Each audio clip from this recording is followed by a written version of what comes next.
ವಿಶ್ರಾಂತಿ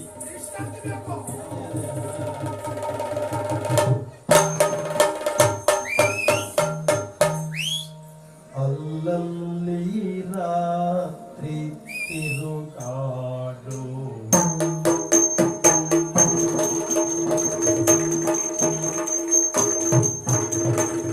ಅಲ್ಲಲ್ಲಿ ರಾತ್ರಿ ಅಲ್ಲಲ್ಲಿ ರಾತ್ರಿ ತಿರುಗಾಡುವ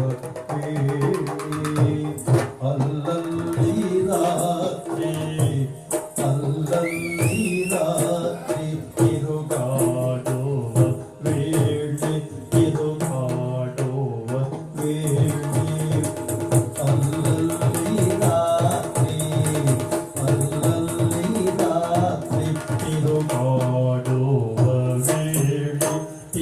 ವೇಳೆ ತಿರುಗಾಡುವ ವೇಳೆ ಅಲ್ಲಲ್ಲಿ ರಾತ್ರಿ ಅಲ್ಲಲ್ಲಿ ರಾತ್ರಿ ತಿರುಗಾಡುವ ವೇಳೆ ತಿರುಗಾಡುವ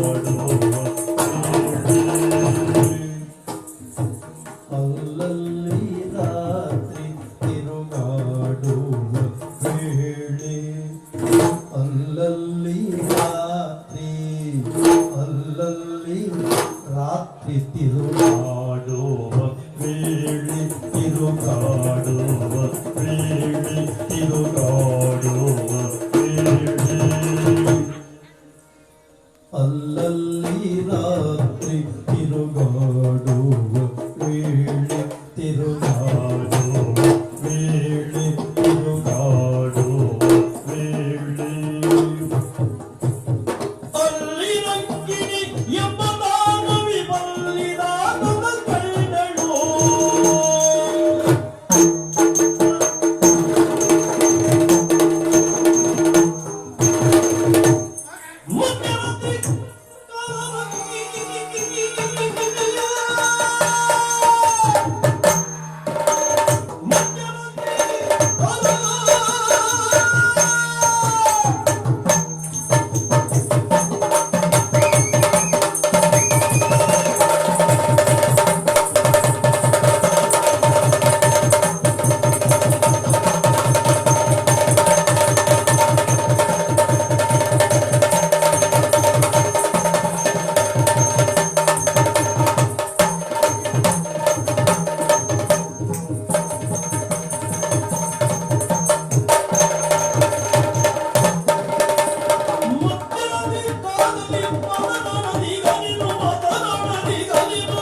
ಹೇಳ್ತಾರೆ ಕೇಳು. ಓ, ಏಯ್! ಸ್ವರ ಬೀಳುವುದಿಲ್ವೇ? ಹೇಳುವಂತಹ ಸ್ವರ ಅಲ್ಲ ಇದು. ಹಾಗಾಗಿಯೇ ಕೂಗುವುದು. ಕೊಡತಾನೆ ಹಾ? ಏ ಮಂಗ, ಏಯ್! ಏ ಮಂಗ, ಸಣ್ಣ ಮಾರಿ ಹೇಳುವುದು ಬೇಡ. ಏಯ್! ನಾವು ಒಪ್ಕೊಳ್ತೇನೆ ಮಂಗ ಹೌದು. ಹಾಗಾಗಿ ಹೇಳಿದ್ದು. ಇಲ್ಲಿ ಕೇಳು, ಏನು? ಮಧ್ಯರಾತ್ರಿಯ ಕಾಲವಿದು. ಆ, ಹೌದಲ್ವೋ? ನಿಂಗೂ ಗೊತ್ತಾಯ್ತು. ಕಣ್ಣುಂಟು, ಆ, ಕಣ್ಣುಂಟು, ಕಣ್ಣುಂಟು ಕಾಣುವುದಿಲ್ಲವೇ? ಕಣ್ಣು ಕಣ್ಣಿ, ಕಣ್ಣು ಕಣ್ಣು ನಿನ್ನ ಕಣ್ಣು ಕಣ್ಣಿ. ಎಲ್ಲ ಉಂಟು, ಎಲ್ಲ ಉಂಟು. ಹೌದಲ್ಲ, ಪ್ರತಿಯೊಂದು ಜೀವರಾಶಿ ಮಲಗುವಂತಹ ಕಾಲ ಇದು. ಅಷ್ಟೇ ಯಾಕೆ ನಮ್ಮಂತಹ ನಿಶಾಚರರು ವಿಶ್ರಾಂತಿ ಪಡೆಯುವಂತಹ ಸಮಯ ಇದು. ಇಂತಹ ಕಾಲದಲ್ಲೇ ನೀನು ಒಂಟಿ ಮಂಗ, ಆ ಕಡೆಯಿಂದ ಈ ಕಡೆ, ಇಟ್ಟಿಂದತ್ತ ಆ ಕಡೆಯಿಂದ ಈ ಕಡೆ, ಎತ್ತಿಂದತ್ತ. ಸದ್ಯಕ್ಕೆ ಗುಂಪು ಬಿಟ್ಟು ಅಲ್ಲ, ಗುಂಪಿಂದ ಓಡಿಸಿದ. ಹೌದಾ?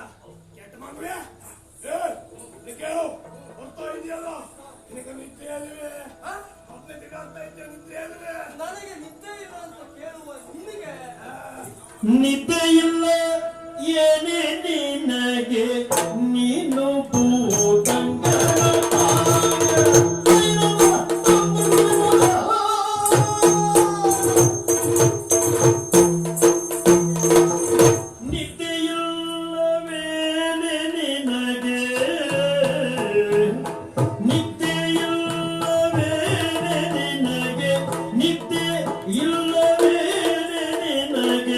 ನೀನು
ಯಾರೇ ರಾಕ್ಷಸಿ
ಒಂಟಿ ಮಗ ನಿನಗೆ ನಿದ್ದೆ ಇಲ್ವಾ?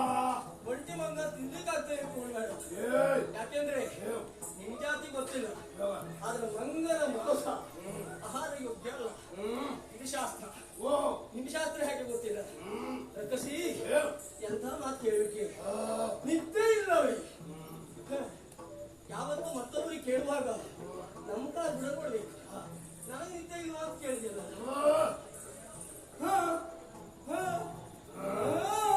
ನನಗ ನಿನಗೆ ನಿದ್ದೆ ಇಲ್ವಾ? ನನಗ ನನಗೆ ಮಾಡುವುದಕ್ಕೆ ಕೆಲಸ ಉಂಟು ಇಲ್ಲಿ. ಯಾವ ಕೆಲಸ? ಇದು ಭದ್ರಕಾವಲುಂಟಲ್ಲ ಓಹೋ, ಈ ಪುರ ಇದು ಆಶ್ಚರ್ಯ ಆದದ್ದು. ಏನು ರಾತ್ರಿಯ ಕಾಲದಲ್ಲಿ ಓಡಾಡುವುದು ಸರಿ, ಒಪ್ಪಿಕೊಳ್ತೇನೆ. ಹಾಗಂತ ಯಾರು ಓಡಾಡುವುದಿಲ್ವಾ? ರಾತ್ರಿ ಕಾಲದಲ್ಲಿ ಓಡಾಡುವವರಿದ್ದಾರೆ. ಅದರಲ್ಲಿಯೂ ಏನು ಭೂತ ಪ್ರೇತಾದಿಗಳಿಗೆ ಪ್ರಶಸ್ತವಾದ ಸಂದರ್ಭ ಯಾವುದು ಅಂತ ಕೇಳಿದ್ರೆ ಅದು ರಾತ್ರಿ. ತಿಳಿದಿದ್ದೇನೆ. ನೋಡುವುದಕ್ಕೆ ಪಂಚಾಯತಿ ದೊಡ್ಡ ಭೂತಾಗಿ ಕಾಣ್ತೀನಿ. ನೋಡುವುದಕ್ಕೆ ನೀವು ಅತ್ಯಮೂತ ನೀ ಭೂತ ಆಗ್ತಾ ಇತ್ತು. ನಾವು ಭೂತ ಅಲ್ಲ. ಯಾಕೆಂದ್ರೆ ಅಲ್ಲದೆ ಹೋದದ್ದನ್ನು ಹೇಳಿದಾಗ ಸಿಟ್ಟು ಬರ್ತದಂತೆ. ಏ ನೀನು ಸಿಟ್ಟಿವಂತು ಎಂಬನಿಗೆ ನೀನು ಭೂತ ಅಲ್ಲ. ಭೂತ ಅಲ್ಲವೇ ಅಲ್ಲ. ಆದ್ರೆ ನೀ ಭೂತಾಗಿ ಕಾಣ್ತಾ ಇದ್ದದ್ದು. ನಾನು ಭೂತ ಅಲ್ಲ, ಅದು ಭೂತ. ನೀನು ಭೂತ ಅಲ್ಲ ತಿಳಿದರೆ ಹೇಳಬಾರ್ದು, ದೂರ ಹೋಗಿ ಹೇಳ್ಬೇಕು ಅದು ಭೂತ ಅಂತ. ಹಾಗಲ್ಲ, ಮತ್ತೆ ಅದು ಭೂತ. ಓ ದೊಡ್ಡ ಭೂತ. ಅದು ಭೂತ ವಿಶೇಷವಾಗಿ ಭೂತ. ದೊಡ್ಡ ವಿಷಯ ದೊಡ್ಡದು ಅಂತ ಅಲ್ವ? ಹಾಗಲ್ಲಪ್ಪ, ವಿಶೇಷವಾಗಿ ಭೂತ. ಸರಿ ಸರಿ ನನ್ನ ಸರಿ ಸರಿ ಸರಿ. ಏನು ಆದ್ರೆ ಆಶ್ಚರ್ಯ ಆಗೋದು ಮತ್ತೇನು? ಹೇಳ. ನನ್ನನ್ನ ಪ್ರಶ್ನಿಸುವಂತಹ ನೀನು ಏನ್ ಮಾಡ್ತಾ ಇದ್ದೀಯ ಅಂತ ಕೇಳಿದೆ. ನೀನು ಅದನ್ನೇ ಮಾಡ್ತಾ ಇದ್ದೀನಿ. ನಾನೇನ್ ಮಾಡ್ತಾ ಇದ್ದೇನೆ? ಆದ್ರೆ ನೀನು ಯಾರಾಗಿರ್ಬೋದು, ನೀನು ಏಕೆ ಇಲ್ಲಿರಬಹುದು, ಏನು ಮಾಡುವುದಿರಬಹುದು. ನನ್ನ ಪರಿಚಯ ಹೇಳುವ ಪೂರ್ವದಲ್ಲಿ ನಿನ್ನ ಬಗ್ಗೆ ತಿಳಿಬೇಕು. ನೀ ಯಾರೇ? ನನ್ನ ಪರಿಚಯ ಆಗಿಲ್ವಾ? ಉಂಟುತನ ಯಾಕೆ? ನನ್ನ ಪರಿಚಯ ಭದ್ರಾಯನ್ನ ಕಾವಲು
ಮಣ್ಣು ರೋಡಲ್ಲ ಮಾರ್ರೆ.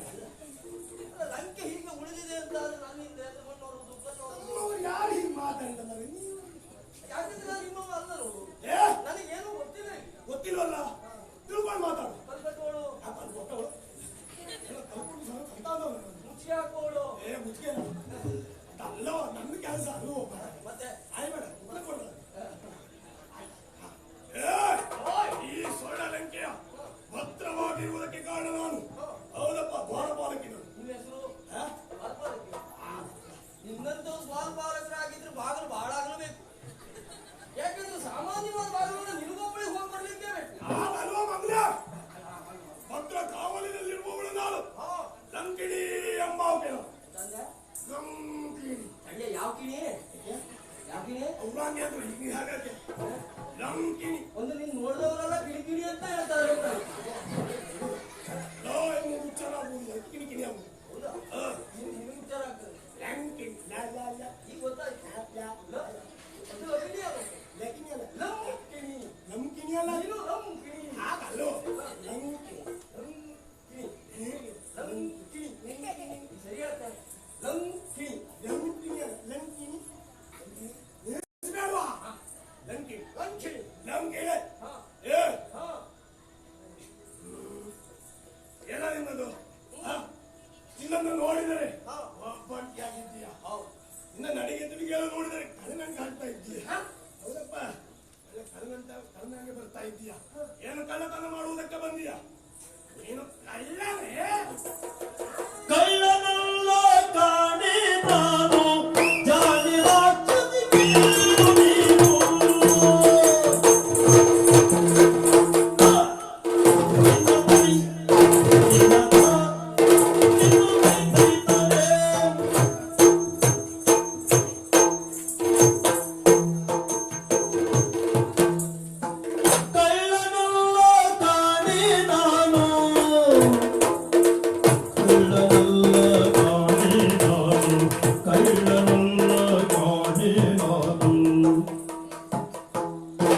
ಕಳ್ಳನಲ್ಲ ಕಾಣೆ ನಾನು, ಕಳ್ಳನಲ್ಲ ಕಾಣೆ ನಾನು, ಕಳ್ಳನಲ್ಲ, ಕಳ್ಳನಲ್ಲ, ಕಳ್ಳ ಅಲ್ಲ, ಕಳ್ಳನಲ್ಲ ಕಾಣೆ ನಾನು, ಕಳ್ಳನಲ್ಲ ಕಾಣೆ ನಾನು, ಕಳ್ಳನಲ್ಲ.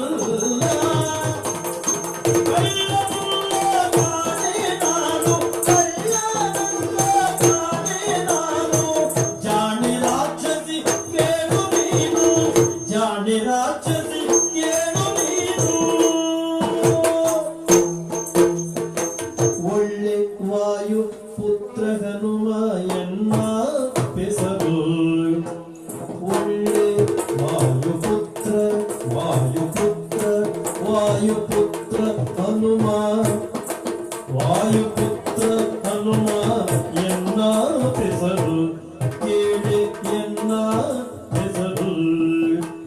ಕಳ್ಳನಲ್ಲ ಕಾಣೆ ನಾನು, ಜಾಣೆ ರಕ್ಕಸಿ ಕೇಳೀನು, ಒಳ್ಳೆ ವಾಯುಪುತ್ರ ಹನುಮ ಎನ್ನ ಬೆಸರು, ಒಳ್ಳೆ ವಾಯುಪುತ್ರ ಹನುಮ ಬೆಸರು, ಕೇಳೆ ಎನ್ನ ಬೆಸರು, ಕೇಳೆ ಎನ್ನ ಬೆಸರು.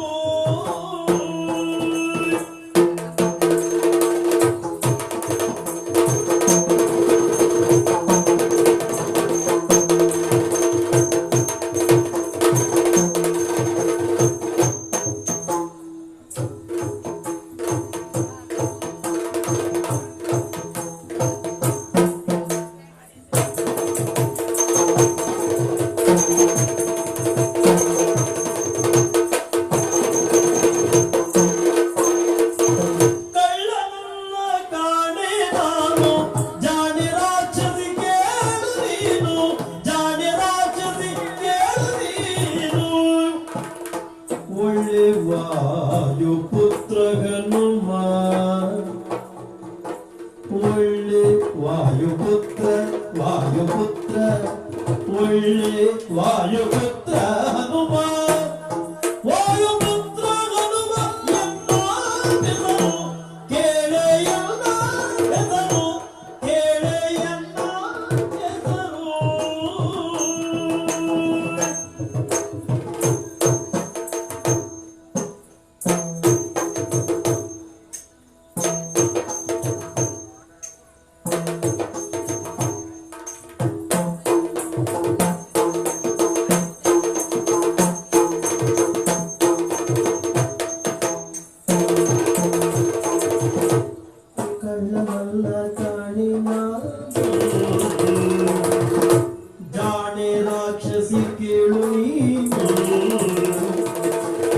ಒಳ್ಳೆ ವಾಯುಪುತ್ರ ಹನುಮ ನನ್ನ ಹೆಸರು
ನೀ ಹೇಳಿ ಕಟ್ಟಿಲ್ಲ ಒಂದು ವೇಳೆ ಇಷ್ಟೊತ್ತಿಗೆ ತಿರುಗಾಡುವವರಲ್ಲ ಕಳ್ಳರೇ ಹೌದು ಅಂತಾದ್ರೆ ನಾ ಶಂಕರ ನೀ ದೊಡ್ಡ ಕಳ್ಳ.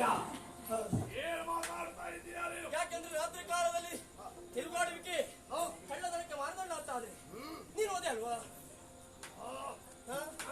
ಹಾಗಾಗಿ ಹೇಳಿದ್ದೆ. ಹೇಳು. ಹಾಗಿದ್ರೆ ನಾನು ಕಳ್ಳ ಅಲ್ಲ. ಅಲ್ಲ ಅಲ್ವಾ? ಹಾಗಂತ ನಿನಗೊಂದು ಕೆಲಸ ಉಂಟಲ್ಲ, ಹೇಳು. ಕಾಯುವ ಕೆಲಸ. ಆಗೋದಿಲ್ಲ. ನನಗೊಂದು ಕೆಲಸ ಉಂಟು. ಏನುಂಟ? ನಿನ್ನ ಕಾಯುವ ಕೆಲಸ, ನನಗೆ ಹುಡುಕುವ ಕೆಲಸ. ಹುಡುಕುವ ಕೆಲಸ ನಿನ್ನದು. ಹೌದೌದೌದು. ಯಾಕೆಂದ್ರೆ ರಾತ್ರಿ ಕಾಲದಲ್ಲಿ ಓಡಾಡುವ ಕಳ್ಳರು ಅಂತ ಆದ್ರೆ ಕರಾವಿದ್ರೆಲ್ಲ ತಿರುಗಾಡುವುದೇ ರಾತ್ರಿಗೆ. ಕಳ್ಳರೇ ಇಲ್ಲ ಅಂತ ಆಗ್ಬೇಕು. ಹಾಗಾಗಿ ಕಳ್ಳನಲ್ಲ ಕಾಣಿನ ಜಾಣರಕ್ಕ ಸಿಕ್ಕೇಳಿ ಕಾರ್ಯ ಮಿತವಾಗಿ ಬಂದವನಾಗಿ ಮತ್ತೆ ಎಂಥ ಕಾವು ಉಂಟು ಇಲ್ಲಿ ಎಂತೆಂಥವರೆಲ್ಲ ಇದ್ದಾರೆ. ಹಾಗೆ ಸುಲಭದಲ್ಲಿ ಕಳ್ಳರೆಲ್ಲ ಬರ್ಲಿಕ್ಕೆ ಆಗ್ತದ? ಇಲ್ಲವೇ ಇಲ್ಲ. ಒಂದು ಸೊಳ್ಳೆಯೂ ಸಹ ಪ್ರವೇಶಿಸುವ ಹಾಗಿಲ್ಲ. ಇರುವುದೋ ಇಲ್ಲ. ಅದು ನನಗೆ ನೋಡಿದ್ರೆ ಗೊತ್ತಾಗ್ತದೆ. ಸೊಳ್ಳೆ ಹೊಡೆಯುವ ಕೆಲಸ ನೀವು ಒಳ್ಳೆ ಮಾಡ್ತೀಯ ಅಂತ. ಒಳ್ಳೆ ಹುಡುಗ ಕೆಲಸ ಅಂದ್ರೆ ಸೊಳ್ಳೆಗೆ ಬರದೆ ಹೋದ ಕಾಲದಲ್ಲಿ ಬರದೆ ಹೋದ್ರೆ ಇದ್ದೇವೆ ಇರ್ತಾಯ್ತು. ಆಯ್ತಾ ಇರ್ತೇನೆ. ನಾನು ಯಾರು ಹಾಗಿದ್ರೆ? ಯಾರು? ಒಳ್ಳೆ ವಾಯು ಮಳೆವಾಯ? ಮಳೆವಾಯ? ಅಂದ್ರೆ ಮಳೆವಾಯ? ನೀನು ಕೇಳಲಿಲ್ವಾ? ಸಗಣಿಲೇ ಬಿದ್ದು ಹೊಳ್ಳಾಡುವವರಿಗೆ ವಾಸನೆ ಅಂದ್ರೆ ಏನು ಅಂತ ಕೇಳಿದಾಗ ಆಯ್ತಾನೆ. ಏ ಆಗಲ್ಲವ. ನಾವು ಸೇವಿಸುವಂತಹ ವಾಯು ಒಂದೇ ಅಲ್ವೇನೋ? ಒಳ್ಳೆ ವಾಯು. ಪ್ರಾಣ ಅಪಾನ ವ್ಯಾನ ಉದಾನ ಸಮಾನ ಪ್ರಧಾನವಾಗಿ 5 ರೀತಿಯ ವಾಯು. ಅದರಲ್ಲಿ ಪ್ರಾಣವಾಯು, ಉಸಿರಿನ ವಾಯು. ಆ ವಾಯು ದೇವನಿಗೆ ನಾನು ಮಗ, ವಾಯುಪುತ್ರ. ಅಂಜನಾದೇವಿಯ ಮಗನಾದ್ದರಿಂದ ಆಂಜನೇಯ ನೋಡೋ ನನ್ನನ್ನು ನೋಡಿ ನಮ್ಮ ಜಾತಿ ನನ್ನ ಸುಂದರ ಅಂತ ಹೇಳಿದ. ನಮ್ಮ ಜಾತಿ ನನ್ನ ಸುಂದರ. ಸುಂದರ? ಹೌದಾ? ಅಪ್ಪ ಅಮ್ಮ ಸಿಟ್ಟತ್ತೆ ಸುಂದರ. ನೋಡಲ್ಲ ಪೂರ ಹೇಳ್ರಿ. ಯಾಕೆ ನಿನ್ನ ಸುಂದರ ಅಂದ್ರೆ ಎಲ್ಲ ನಿನ್ನಾಗೆ ಕಿಣಿಕಿಣಿ ಅಂತ ಇಟ್ಕೊಳ್ಬೇಕಿಲ್ಲ. ನಮ್ಮ ಜಾತಿ ನಾವು ಸುಂದರ ಅಂತ ಒಬ್ಬರೇ ಲಂಕಿಣಿ. ಅದೇ ಅದೇ ಲಂಕಿಣಿ ಲಂಕಿಣಿ ಅಂತ ಇಟ್ಕೊಳ್ಬೇಕಿತ್ತ. ಹಾಗಿದ್ರೆ ಪ್ರಧಾನವಾಗಿ ನನ್ನನ್ನು ಗುರುತಿಸುವುದು ಯಾವ ರೀತಿಯಲ್ಲಿ? ಈ ಉಂಟಲ್ಲ ಈ ಭಾಗ ಬದುಕು ಹನು ಅಂತ ಹೆಸರು. ಮಂಗಗಳು ವಾನರರಿಗೆ ಸಹಜವಾಗಿ ಹನು ಉಬ್ಬಿರ್ತದೆ. ನನಗೆ ಉಳಿದವುಗಳಿಗಿಂತ ಹೆಚ್ಚೇ ಇರುವ ಕಾರಣಕ್ಕಾಗಿ ನನ್ನನ್ನ ಹನು ಅಂತ ಕರೀತಾರೆ.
ಇದೇನು? ನಮ್ಮ ಒಡೆಯನಾದಂತಹ ಪರಮೇಶ್ವರ ಹಾ. ಮುಖಂಡ ಎನ್ನುವುದಾಗಿ ಕಳಿಸಿಕೊಂಡವನಿದ್ದಾನೆ. ಹಾ. ನನಗೆ ಹೊರಗಡೆ ಇಲ್ಲ, ಒಳಗಡೆ ಮಾತ್ರ ಕಣ್ಣು. ಜ್ಞಾನದ ಕಣ್ಣು ಅಂತ ಹೇಳಿ. ಅದು ನನಗೂ ಉಂಟು. ನಿನಗೆ ಅಜ್ಞಾನಿಗಳಿಗೂ ಜ್ಞಾನದ ಕಣ್ಣು ಇರ್ತದೆಯೋ? ಯಾರಾಜ್ಞಾನೆ? ಅಲ್ಲಲ್ಲ, ಹೇಳಿ.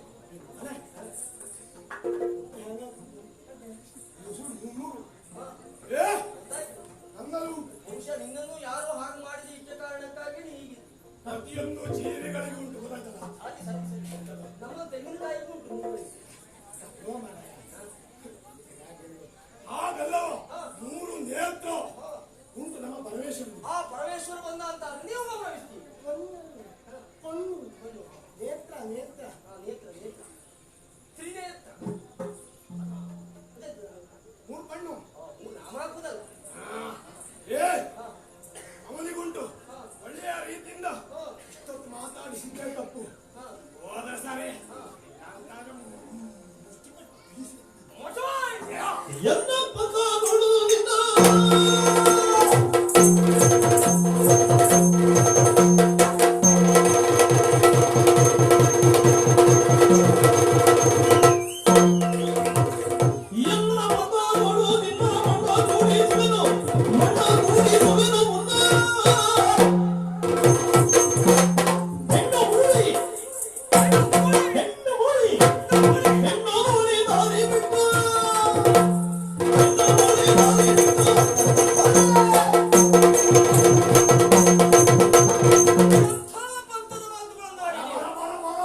ನನ್ನನ್ನು ಮುರಿದು ಮುಕ್ತಿಯ ಅಲ್ಲಿಗೆ ಹಲ್ಲು ತಾಗಿದಂತೆ. ಅದು ಗೊತ್ತಾಗ್ತದೆ. ನೀ ಎಲ್ಲಾದ್ರೂ ಮೊಣಿತೀನಿ. ಮಣ, ಯಾಕೆಂದ್ರೆ ಹಲ್ಲಿಗಾಲು ತಾಗದಂತೆ ಸುಲಭದಲ್ಲಿ ಸಾಯುವ ನಾನಲ್ಲ. ಏ ನೀನು ಅಡ್ಡಗಾಲಾಗಿ ಬಂದೆಂತಾದ್ರೆ ನಿನ್ನನ್ನು ಕೊಂದು ಮುಂದುವರಿತೀನಿ. ಮುಂದುವರಿಯುತ್ತಾ? ಅಲ್ಲ, ಓ ಅದು ನಿನ್ನ ಮುನ್ಸಿ ಆಗ್ತೀಯ. ಅಲ್ಲ, ನಿನ್ನ ಮನಸ್ಸಾಗುವುದು ಬೇಡ. ಅದ. ನೀ ಮನಸ್ಸು ಮಾಡೋದು ನಿನ್ನ ಜನ ಅಲ್ಲ. ಏ ಹಾಗಲ್ವ, ಹೊಡೆಯುವುದಕ್ಕೆ ನೀವು ಜನ ಅಲ್ಲ. ಯಾಕೆ ಹೇಳ್ತಾ ಇದ್ದೇನೆ? ಯಾಕೆ? ಪ್ರಾಣಿ ನಾನು ಕಾಣುವುದಕ್ಕೆ ಪ್ರಾಣಿ, ಆದ್ರೆ ನೀನು ಹಾಗೆ ಅಲ್ಲ. ಪ್ರಾಣಿ ಹತ್ಯೆ ಮಾಡಬಾರ್ದು. ಅರ್ಥವಿಲ್ವೇ? ಅರ್ಥವಿಲ್ವೇ? ನಾನು ಕಾಣುವುದಕ್ಕೆ ಪ್ರಾಣಿ, ಆದ್ರೆ ನೀನು ಹಾಗೆ ಅಲ್ಲ. ನೀನು ಒಂದ್ ಜಾತಿ ಪ್ರಾಣಿ ಅಂತ. ಪ್ರಾಣಿಯ? ಹೌದು. ಏ ಹಾ. ಲಂಕೆಯ ಲಕ್ಷ್ಮೀ ನಾನು. ಸರ್ವಮಂಗಲ ಮಾಂಗಲ್ಯ ಅಂತ ಆರಂಭ ಮಾಡುವ ಅಂತ ನೋಡಿ. ಯಾವ ಭಾಗದಲ್ಲೂ ಲಕ್ಷ್ಮೀ ಗಂಡ ಕಾಣುವುದು. ಬಹುಶಃ ಅಲಕ್ಷ್ಮಿ ಅಂತಿದ್ರೆ ಇನ್ನಾಗಿರ್ತಿದ್ದೇನೆ. ಏನೋ ಏನು? ನಿನ್ನನ್ನ ನೀನು ಮಣ್ಣು ಗುಡಿಸುವುದಲ್ಲ, ನಿನ್ನು ಮಣ್ಣಲ್ಲಿ ಮಣ್ಣಾಗಿ ಹೋಗುವ ಹಾಗೆ ನಾನು ಬಡಿದುಕೊಳ್ತೇನೆ. ಹೊಡೆಯುವುದ? ಆ, ಒಟ್ಟಿಗೆ ಹೊಡೆಯುವುದ? ಮತ್ತೆ ಮತ್ತು ನಾವು ಬಟ್ ಒಂದೆರಡು ಇಲ್ಲ ಬೇಡ ಬೇಡ.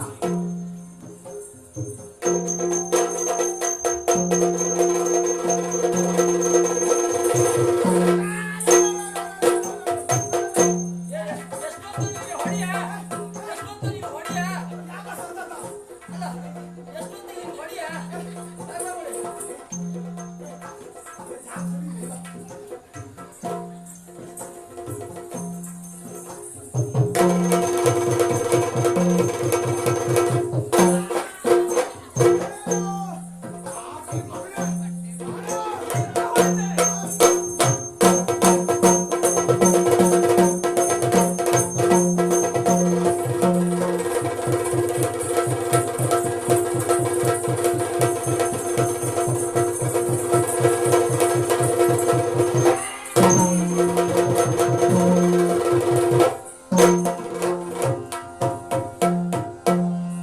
ಹಲವು ಪರಿಯಲಿ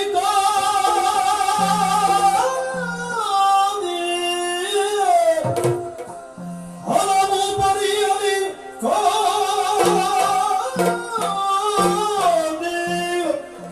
ದಣಿದು ಲಂಕಾಲಕ್ಷ್ಮಿ ತೊಲಗಿದಳು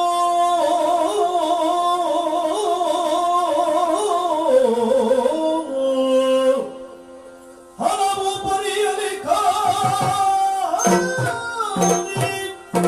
ದಣಿದು ಲಂಕಾಲಕ್ಷ್ಮಿ ತೊಲಗಿದಳು ರಾವಣಗೆ ಬಂದ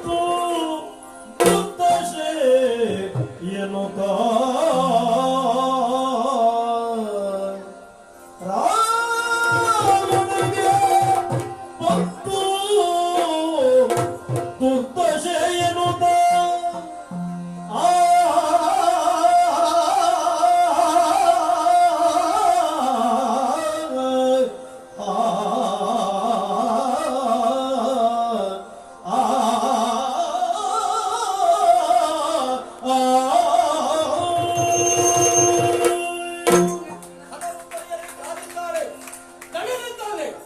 ಮಣ್ಣಲ್ಲಿ ಮಣ್ಣಾಗಿ ಹೋಗಿದ್ದಾಳೆ. ಇನ್ನೇನು ಲಂಕಿಣಿಯ ಕಥೆ ಮುಗಿಯಿತು ಅಂತ ಭಾವಿಸುವ ಸಂದರ್ಭ ಆ ದೇಹದಿಂದ ದಿವ್ಯವಾಗಿರುವಂತಹ ಜ್ಯೋತಿಯೊಂದು ಹೊರಬಂದು ನಭೋಮಂಡಲವನ್ನು ಸೇರಿ ಮಾತಾಡುವುದಕ್ಕೆ ಪ್ರಾರಂಭಿಸಿತು. ಹನುಮ, ನಿನ್ನಿಂದ ಮಹದುಪಕಾರವಾಯಿತು. ಯಾರಾದರೂ ಸಾವನ್ನ ಉಪಕಾರ ಅಂತ ಹೇಳುವುದಕ್ಕೆ ಸಾಧ್ಯವ? ಯಾಕೆ ಹೀಗೆ ಅಂತ ಕೇಳುವುದಕ್ಕೆ ಮುಂದಾದಾಗ ಇನ್ನೊಂದು ಸಂದರ್ಭ, ಯಕ್ಷಿಣಿಯಾಗಿರುವಂತಹ ಕಾಲ ಪರಮೇಶ್ವರ ಭಿಕ್ಷೆಗಾಗಿ ಬಂದ ಮಧೋಮಕ್ಕಳಾಗಿರುವಂತಹ ನಾನು ಕಲ್ಲು ಮಂಗುಗಳನ್ನು ಹಾಕಿ ಅವನಿಗೆ ಅವಮಾನ ಮಾಡಿ ಶಪಿಸಿದ. ರಕ್ಕಸ ಇವನಲ್ಲಿ ಹುಟ್ಟು ಎನ್ನುವುದಾಗಿ ಆದರೆ ಮಾಡಿದ ತಪ್ಪನ್ನು ಅರಿತು ಕ್ಷಮೆಯನ್ನು ಕೇಳುವುದಕ್ಕೆ ಮುಂದಾದಾಗ ಶಿವನೇ ಹುಸಿಶಾಪವನ್ನು ಕೊಟ್ಟ. ಮುಂದೊಂದು ಸಂದರ್ಭ, ಕಾರ್ಯನಿಮಿತ್ತನಾಗಿ ರುದ್ರಾಂಶ ಸಮೂತನೊಬ್ಬ ಬರ್ತಾನೆ. ಅವರನ್ನು ನೀನು ತಡೆದೇ ಅಂತಾನೆ. ಆ ಕಾಲಕ್ಕೆ ಅವನ ವಜ್ರಮುಷ್ಟಿಯ ಘಾತ ನಿನ್ನ ಶಿರದ ಮೇಲೆ ಬಿತ್ತು ಅಂತಾನೆ. ಆಗ ನಿನ್ನ ಶಾಪ ವಿಮೋಚನೆ ಎನ್ನುವುದಾಗಿ ಆ ಪ್ರಕಾರವಾಗಿ ನೀನು ಬಡಿದುಕೊಂಡೆ. ನಾನು ಶಾಪ ವಿಮೋಚನೆ ಕೊಂದುಕೊಂಡು ನನ್ನ ಲೋಕವನ್ನು ಸೇರುವುದಕ್ಕೆ ಹೊರಟು ನಿಂತಿದ್ದೇನೆ. ತುಂಬಾ ಉಪಕಾರವಾಯಿತು. ಬಂದಂತಹ ಕಾರ್ಯ ಯಶಸ್ವಿಯಾಗಲಿ ಎನ್ನುವುದಾಗಿ ಆಶೀರ್ವದಿಸಿ ಹೊರಟೇ ಹೋದ. ಅವಳು ಹೋದಾಗ ನಾನು ಅನಿಸಿದ್ದು ಅವಳ ಆಡಿದ ಮಾತು ಸತ್ಯ. ಲಂಕಾಲಕ್ಷ್ಮಿಯವಳು ಹೌದೇ ಹೌದು. ಭದ್ರವಾಗಿರುವಂತಹ ಕಾವಲಿನ ಮೂಲಕವಾಗಿ ಲಂಕೆಯನ್ನು ಉಳಿಸಿ ಬೆಳೆಸುವುದಕ್ಕೆ ಕಾರಣೀಕರ್ತಳು ಅವಳೇ ಅಳಿದಳು ಅಂತಾದೆ. ರಾವಣನಿಗೆ ಬಂತು ಉದ್ದೇಶ ಖಂಡಿತ, ಯಾವ ಅನುಮಾನವೂ ಇಲ್ಲ. ಕಾರಣ ಎಂತೆಂತ ಸಾತ್ವಿಕರ ಸಭೆಯಲ್ಲೇ ಆಗಲಿ ಬದುಕಿನಲ್ಲೇ ಆಗಲಿ ಸ್ಥಿರವಾಗಿ ನಿಲ್ಲದ ರಾಜ್ಯ ಲಕ್ಷ್ಮಿ ಎನ್ನುವವಳು ಇಂತಹ ದುಷ್ಟರ ಕೈಯಲ್ಲಿ ಸ್ಥಿರವಾಗಿ ನಿಲ್ಲುವುದಕ್ಕೆ ಸಾಧ್ಯ ಉಂಟ? ಇಲ್ಲವೇ ಇಲ್ಲ, ಇಲ್ಲವೇ ಇಲ್ಲ. ರಾವಣನಿಗೆ ಬಂತು ದುರ್ಗತಿ. ಈ ಕುರಿತಾಗಿ ಯೋಚಿಸುವುದಕ್ಕೆ ಬಂದವ ನಾನು ಅಲ್ವೇ ಅಲ್ಲ. ನನಗೆ ಪ್ರಧಾನವಾಗಿ ಆಗಬೇಕಾದದ್ದು ಸೀತಾನ್ವೇಷಣೆ. ಅಂತೂ ಒಂದು ಅರ್ಥ ಆಯ್ತು. ಇಲ್ಲಿಯವರೆಗೆ ದೊಡ್ಡ ದೇಹ ಅನುಕೂಲಕ್ಕಾಗಿತ್ತು. ಇನ್ನು ಮುಂದೆ ಈ ದೇಹವನ್ನೇ ನಾನು ಒಂದು ಮುಂದೆ ಸಾಗಿದ್ರೆ ಪ್ರಸಂಗ ಸ್ವಲ್ಪ ಹೊಡೆತ ಬೀಳ್ತದೆ. ಹಾಗಾಗಿ ಅಣಿಮಾದಿ ಅಷ್ಟಸ್ಥಿತಿಗಳನ್ನು ಬಲ್ಲ ನಾನು ಅನುವಾಗಿ ಸೀತಾನ್ವೇಷಣೆಯ ಕಾರ್ಯದಲ್ಲಿ ಮುಂದುವರಿತೇನಂತೆ. ಹನುಮಂತ ಅನುರೂಪವನಾಂತು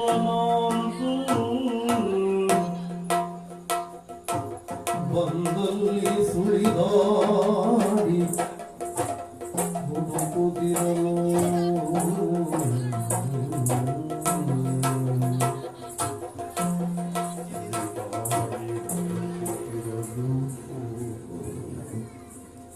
ಕುಂಭಕರ್ಣನ ಶ್ವಾಸವನ್ನು ಸಿಕ್ಕಿ ಸುಳಿ ಸುಳಿದ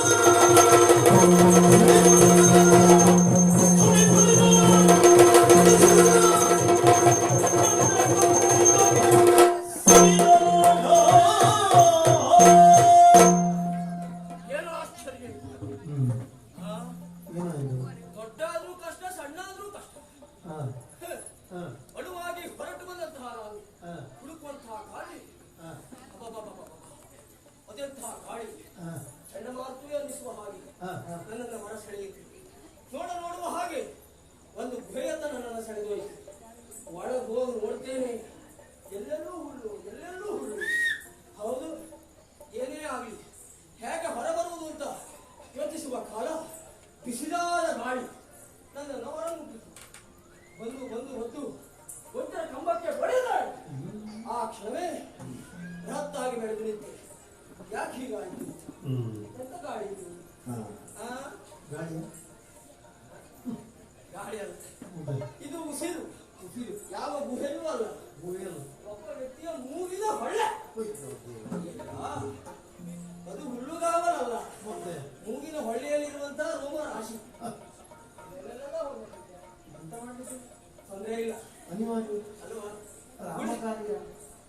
ದೇವರ ಕಾರ್ಯ. ಉಳಿದವರು ಯಾರೇ ಆಗಿದ್ರು ಕೂಡ ವಜ್ರಕಂಬದ ಪ್ರಭಾವದಿಂದಲಾಗಿ ಹೊಸನಿಗೆ ಹೋಗ್ತಿದ್ರು. ವಜ್ರದೇಹ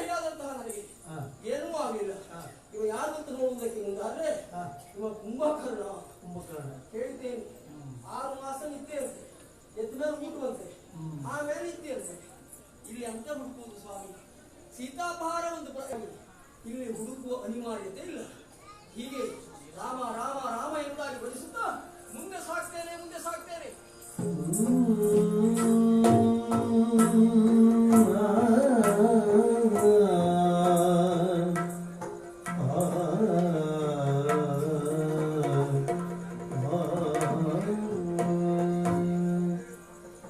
ತ್ರಿನಯ ಸಖ ಮಧುಸೂದನ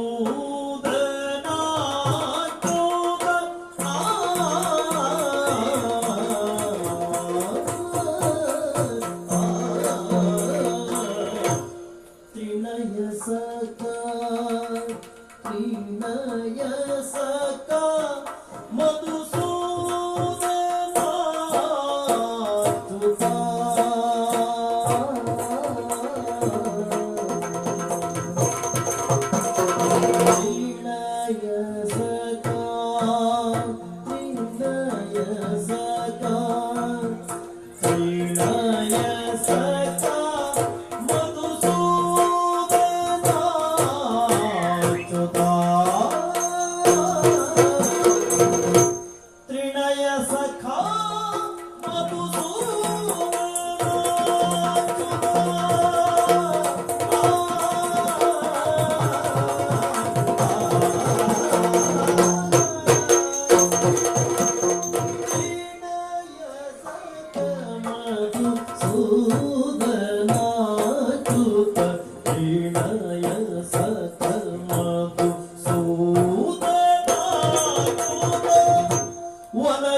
ವಿಭೀಷಣನ ಕಂಡ ಜಪಗಳ ನೇಣೀಪ ಜಪಗಳ ನೇಣೀಪ ಜಪಗಳ ನೇಣೀಪ ಶರಣರ ಶ್ರೇಷ್ಠ ಶರಣರ ಶ್ರೇಷ್ಠ ವಿಭೀಷಣನ ಕಂಡ ಮಧುಸೂದನಾಚ್ಯುತ ವನಜಲೋಚನನೆಂಬ ಜಪಗಳ ಎಣಿಪ ಶರಣರ ಶ್ರೇಷ್ಠ ವಿಭೀಷಣನ ಕಂಡ ಕೈನಯ ಸಕ ಮಧುಸೂದನಾಚ್ಯುತ ವನಜಲೋಚನ ಎಂಬ ಜಪಗಳ ಎಣಿಪ ಶರಣರ ಶ್ರೇಷ್ಠ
ವನಜಲೋಚನನೆಂಬ ಜಪಗಳ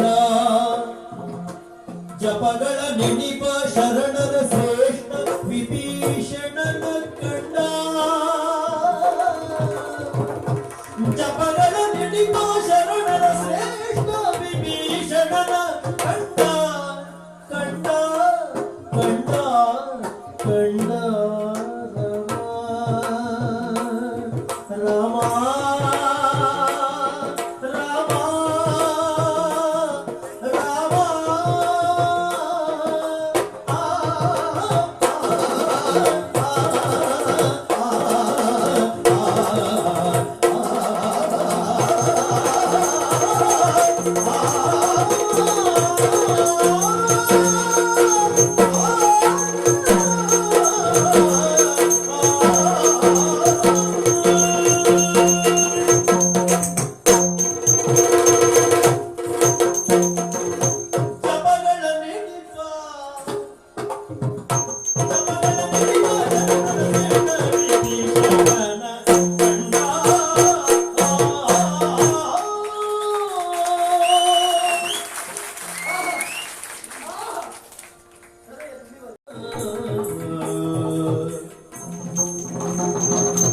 ವಲ್ಲಭೆಯ ಒಡಗೂಡಿ ರಾವಣ ಚೆಲ್ವ ಮಂಚದ ಮೇಲೆ ಮಲಗಿದೆ.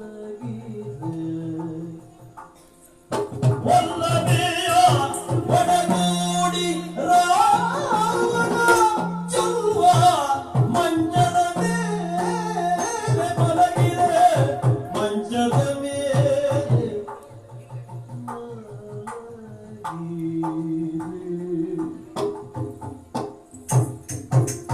ಪಲ್ಲಿದನು ಆತನು ಆತನು ಆತನು ಬಳಲುತ್ತಿದ್ದ ಬಳಲುತ್ತಿದ್ದ ಬಳಲುತ್ತಿದ್ದ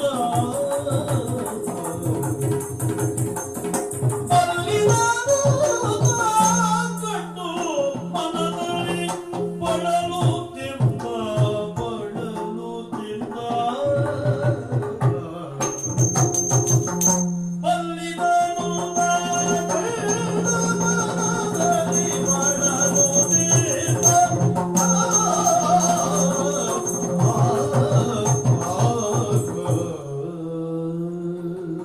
ಯೋಚನೆಯ ಪ್ರಕಾರವಾಗಿ ಎತ್ತರವಾಗಿರುವಂತಹ ಗೋಪುರವನ್ನು ಏರಿ ಬಂದೆ.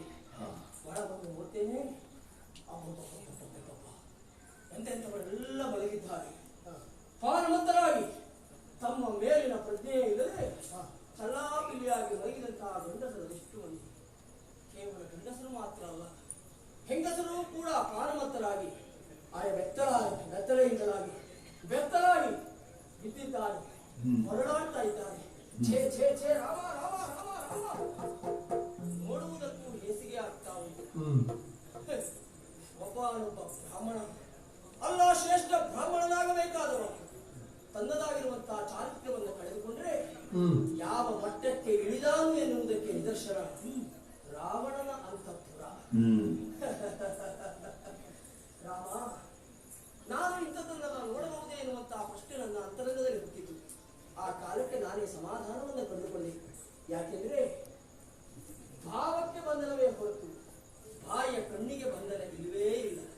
ಇದನ್ನೆಲ್ಲ ನಾನು ನೋಡಬೇಕಾದದ್ದು ಕರ್ತವ್ಯಕ್ಕೆ ಬೇಕಾಗಿ, ಇವರನ್ನು ನೋಡುವುದಕ್ಕಾಗಿ ನಾನು ಬಂದದ್ದ. 10 ತಲೆ 20 ತೋಳಿನಿಂದ ಆವೃತವಾಗಿರುವಂತಹ ದೇಹವನ್ನು ಹಾಯಾಗಿ ಸಂಪತ್ತಿಗೆ ಮೇಲೆ ಒಪ್ಪಾನ ಪಡೆದು ಮೊಳಗಿಸಿದ್ದಾನೆ. ಇವನೇ ರಾವಣ ಎನ್ನುವುದರಲ್ಲಿ ಯಾವ ಸಂದೇಹ ಇಲ್ಲ. ರಾವಣ ಇದ್ದಾನೆ ಎಂಬಲ್ಲಿಗೆ ಸೀತಾದೇವಿಯಲ್ಲಿರುವುದು ಸೂಕ್ಷ್ಮವಾಗಿ ನೋಡ್ತೇನೆ.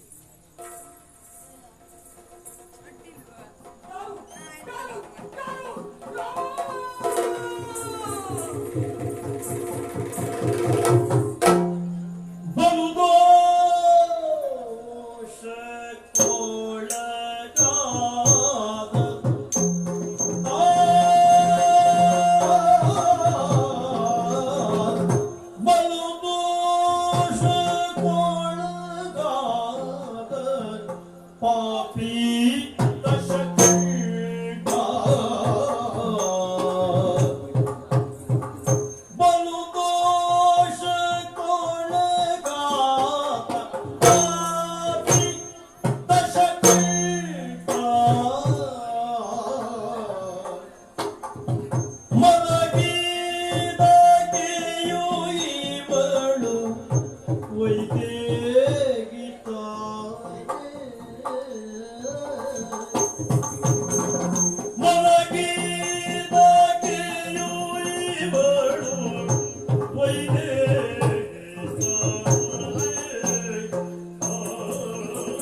ಗೆಲುವಿಲ್ಲ ಮುಂದೆ ಮಗೆ ದಣಿ ಮುಗಿದು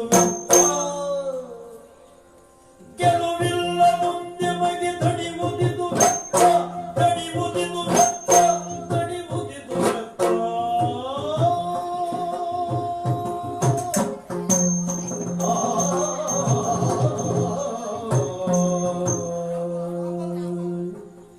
ಎಂತಹ ಘೋರ ದೃಶ್ಯವನ್ನು ನೋಡುವಂತಹ ಪರಿಸ್ಥಿತಿ ಹನುಮನಿಗೆ ಬಂದಿರುವುದು. ಇಂತಹ ದೃಶ್ಯವನ್ನು ನೋಡುವುದರ ಬದಲಾಗಿ ಸಮುದ್ರೋಲ್ಲಂಘನಕ್ಕೆ ಮುಂದಾದಂತಹ ನಾನು ಸಮುದ್ರದಲ್ಲಿ ಬಿದ್ದು ತಿಮಿಂಗಲಗಳಿಗೆ ಅಪಾರವಾಗಿ ಬಾಧಿಸಿದೆ. ಅಲ್ಲ, ನನ್ನನ್ನೇ ನುಗ್ಗುವುದಕ್ಕೆ ಬಂದಿರುವಂತಹ ಸಿಂಹಿಕೆ ನನ್ನನ್ನೇ ಕೊಂದು ಮುಗಿಸಬಾರದಿದ್ದೆ. ಎಂತಹ ದೃಶ್ಯವನ್ನು ನೋಡ್ತಾ ಇದ್ದೇನೆ, ಎಂತಹ ದೃಶ್ಯವನ್ನು ನೋಡ್ತಾ ಇದ್ದೇನೆ. ವರಿಷ್ಠರಾಗಿರುವಂತಹ ರಾವಣ ಪಲ್ಲಂಗದ ಮೇಲೆ ಮಲಗಿದ್ದ. ಅವನ ಗೊತ್ತಿನಲ್ಲಿ ಮಲಗಿರುವಂತಹ ಹೆಣ್ಣನ್ನು ನೋಡುವಾಗ ಸಹಜವಾಗಿ ಗೌರವ ಭಾವನೆಯನ್ನು ಒಳಗುತ್ತಾಯಿತು. ಈ ತಾಯಿ ನನ್ನ ಕಾಳಿ ಮಾಡ ಇವಳು ಸಾಮಾನ್ಯದವಳಲ್ಲ, ಪ್ರತಿಭಟನೆಯೇ ಹೌದು ಎನ್ನುವಂತಹ ಭಾವನೆಗಳನ್ನು ಉಂಟಾಯಿತು. ಈ ಪ್ರಪಂಚದಲ್ಲಿ ವೈದೇಹಿಯಲ್ಲದೆ ಇನ್ಯಾರು ಬದುಕಿರುತ್ತೆ, ವೈದೇಹಿಯಲ್ಲದೆ ಇನ್ಯಾರು ಬದುಕಿರುತ್ತೆ. ಮತ್ತು ಮಾಯಾಜಿಕ್ಕೆಯನ್ನು ಕಂಡು ಮೋಹಗೊಂಡಂತಹ ಸೀತಾ ಮಾತೆ ರಾವಣನ ಭವ್ಯ ಅರಮನೆಯನ್ನು ಸಂಪತ್ತನ್ನು ಕಂಡು ಸೋತು ಹೋದ್ರೆ ಬಲು ದೋಷಕ್ಕೊಳಗಾದ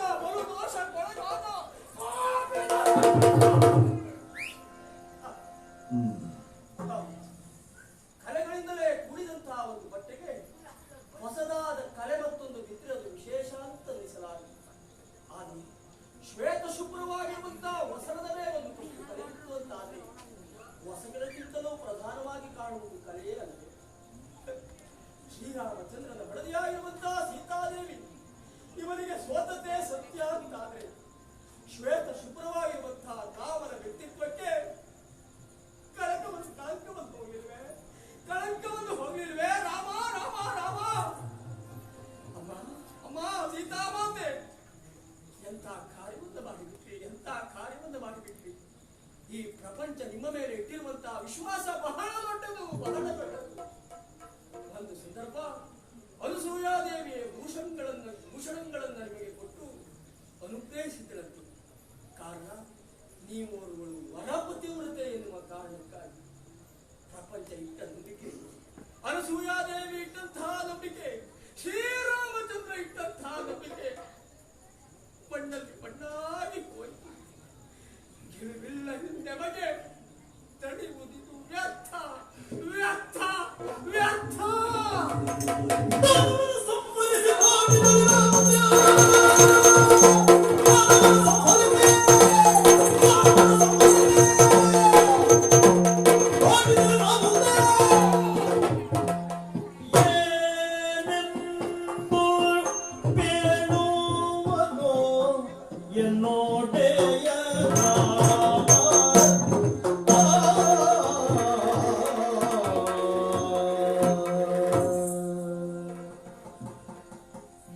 ಅಮ್ಮನ ತಪ್ಪಿಲ್ಲ. ಇಷ್ಟಕ್ಕೂ ಕಾರಣೀಕರ್ತರಾಗಿರುವಂತಹ ಧಾರವನ್ನು ಸಂಹರಿಸಿ ಸೀತಾದೇವಿಯನ್ನು ಕೊಂಡೊಯ್ಯಬೇಕು ಅಂತ ಭಾವಿಸಿದೆ. ಇಲ್ಲ ಇಲ್ಲ, ಒಂದೇ ಒಂದು ಮುಷ್ಟಿ, ಹನುಮನ ಮಾತ್ರ ಮುಷ್ಟಿ.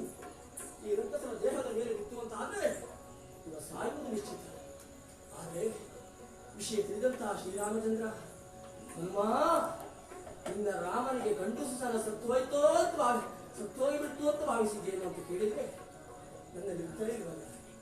ಶ್ರೀರಾಮದೇವರು ನನ್ನ ಮೇಲೆ ಇರುವಂತಹ ವಿಶ್ವಾಸವನ್ನು ಕೊಟ್ಟರು. ಆ ವಿಶ್ವಾಸವನ್ನು ನಾನು ಹಾಳು ಮಾಡಿಕೊಳ್ಳಬಾರದು.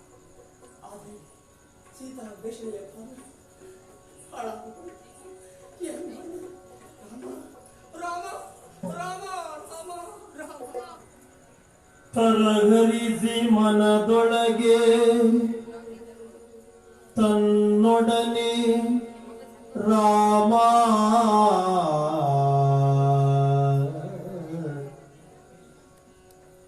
ತರಹರಿಸಿ ಮನದೊಳಗೆ ತನ್ನೊಡನೆ ರಾಮ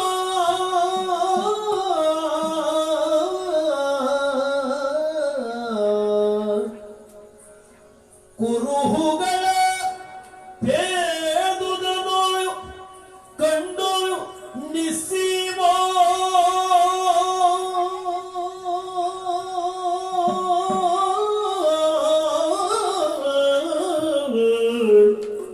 ಕುರುಹುಗಳ ಪೇರ್ದುದನು ಕಂಡು ನಿಸ್ಸೀಮ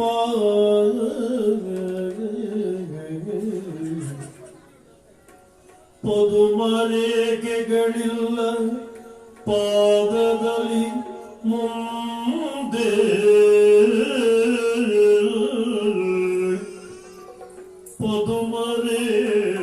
ಪದುಮರೇಖೆಗಳಿಲ್ಲ ಪಾದದಲ್ಲಿ ಮುಂದೆ ವಿಧವತ್ವಾಯ ತೋರುತ್ತಿದೆ ಹೆಡತೊಳೆಯ ಹಿಂದೆ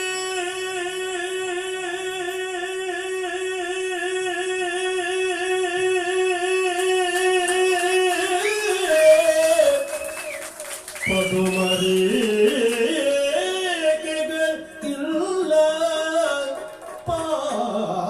ಪಾದದಲ್ಲಿ ಮುಂದೆ ವಿಧವತ್ವಾಯ ತೋರುತ್ತಿದೆ ಹೆಡತಲೆಯ ಹಿಂದೆ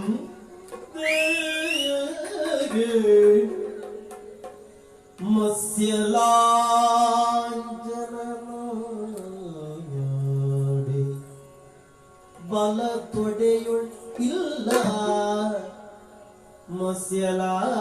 ಮತ್ಸ್ಯಲಾಂಜನ ನೋಡೆ ಬಲ ತೊಡೆಯುಳ್ ಇಲ್ಲ ಬಲ ತೊಡೆಯುಳ್ ಇಲ್ಲ ಬಲ ತೊಡೆಯುಳ್ ಇಲ್ಲ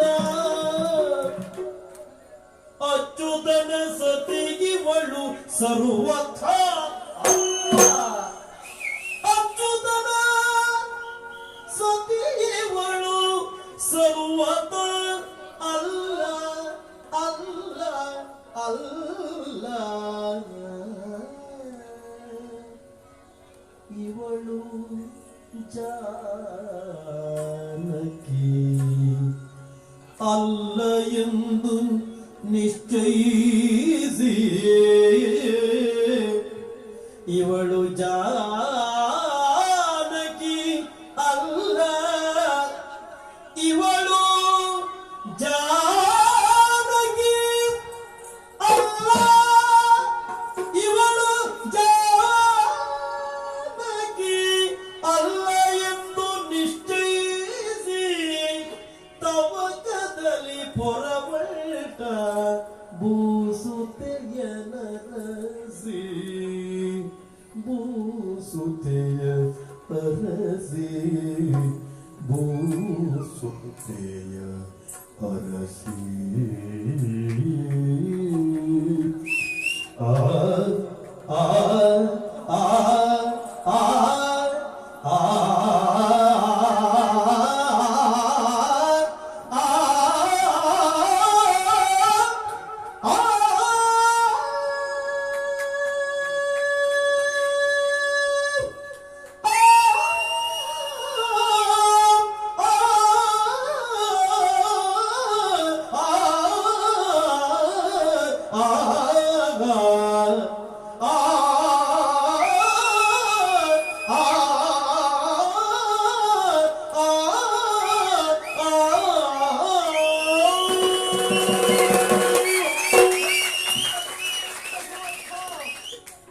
ರಾಮ ರಾಮ ರಾಮ ಒಮ್ಮೆ ಕಂಗಾರಾಗಿ ಹೋಗಿದ್ದೆ, ತಡಹರಿಸಿ ಹೋಗಿದ್ದೆ.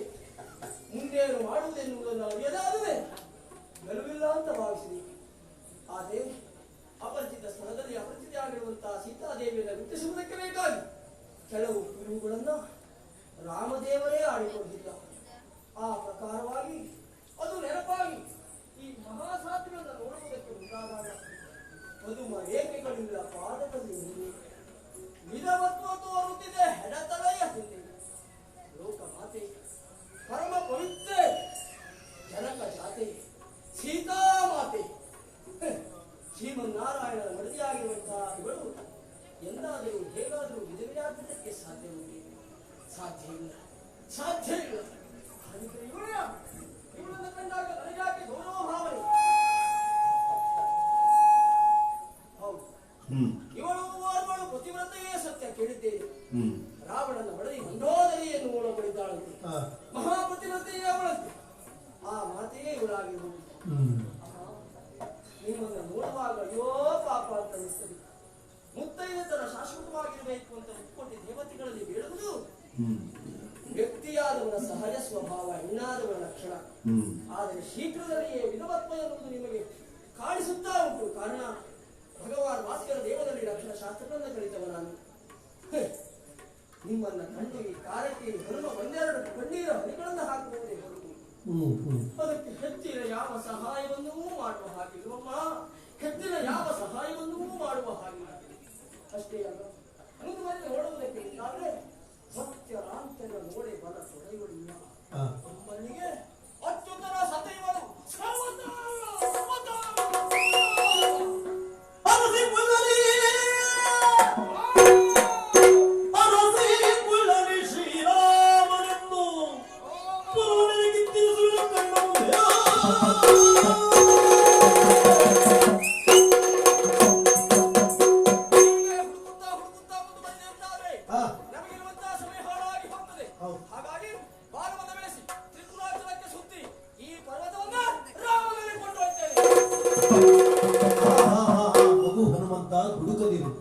ನೀನು ಹುಡುಕುವಂತ ಸೀತಾ ಮಾತೆ ಅಶೋಕವನದಲ್ಲಿದ್ದಾಳೆ. ಆ ಕಡೆಗೆ ತೆರಳು. ಅಶೋಕ